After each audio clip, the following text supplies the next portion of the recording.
Hello everyone, రీసెంట్గా అయితే మన ఐపీఎల్లో కొత్త రూల్స్ అయితే వచ్చినాయి. సో మనం ఈ వీడియోలో మొత్తం ఐపీఎల్ గురించి అన్నీ తెలుసుకుందాం. First of all key changes ఏమేమి వచ్చినాయో అవి చూద్దాం. నెక్స్ట్ మ్యాచ్ టైమింగ్స్ ఎప్పుడు ఉన్నాయో చూద్దాం. దాని తర్వాత టోర్నమెంట్ ఫార్మాట్ ఏంది అది కూడా చూద్దాం.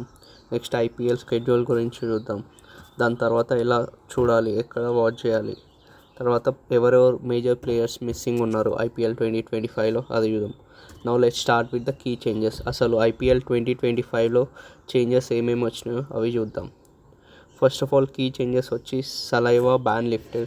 మనకి ఇంతకుముందు ఏంటంటే బాల్ పైన సలైవా అనేది పెట్టేది లేకుండే అనమాట. We should not use saliva.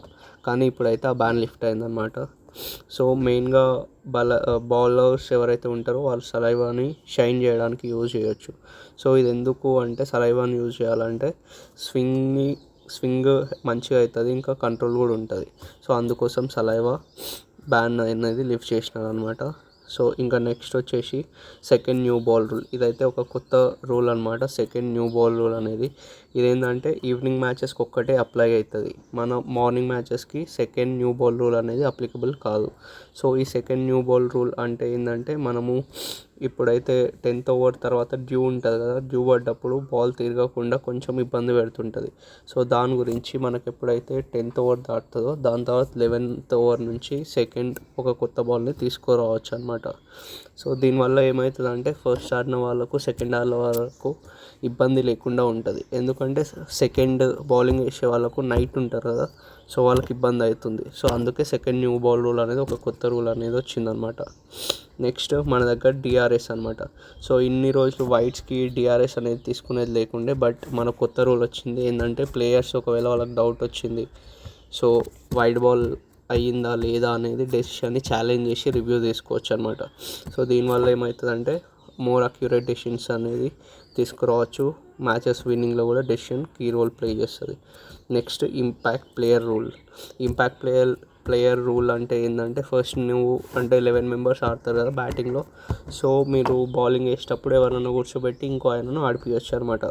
So అది ఇంపాక్ట్ ప్లేయర్ రూల్ అనమాట. సో అదైతే కంటిన్యూ అయిపోతుంది. సో దీనివల్ల ఏమవుతుందంటే బ్యాటింగ్ మంచిగా ఆడిన వాళ్ళను తీసేసి బౌలింగ్ మంచిగా ఆడే వాళ్ళను తీసుకురావచ్చు అనమాట.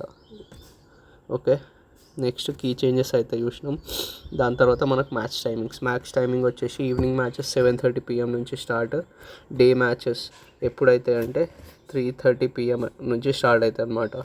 సో మెయిన్గా డబుల్ హెడర్స్ అంటే 2 మ్యాచ్లు జరుగుతాయి ఒకవేళ డే మ్యాచ్ జరిగిందంటే. ఓకే, దాని తర్వాత మనకు టోర్నమెంట్ ఫార్మాట్ ఏంది, హోమ్లో ఉంటుంది. హోమ్ అంటే ఏదైతే స్టేట్, సపోజ్ హైదరాబాద్ ఉంది, సన్ రైజర్స్ హైదరాబాద్, దాని హోమ్ స్టేట్ ఏదంటే హైదరాబాద్. ఇంకా కొన్ని మ్యాచెస్ మిగతావన్నీ అవే ఫ్రమ్ హోమ్ టీమ్ ఉంటుంది. ఇంకోటి ఇదన్నమాట. నెక్స్ట్ ఐపీఎల్ స్కెడ్యూల్ ఎప్పటి నుంచి అంటే మనకు కోల్కతాలో స్టార్ట్ అవుతుంది రేపటి నుంచి. ఎప్పటి నుంచి అంటే March 22 రేపే.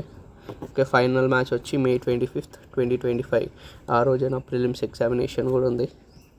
ఓకే, నెక్స్ట్ ఎలా వాచ్ చేయాలంటే టీవీ బ్రాడ్కాస్ట్, లేదంటే డిజ్నీ ప్లస్ హాట్స్టార్, లేదంటే జియో ఆఫర్.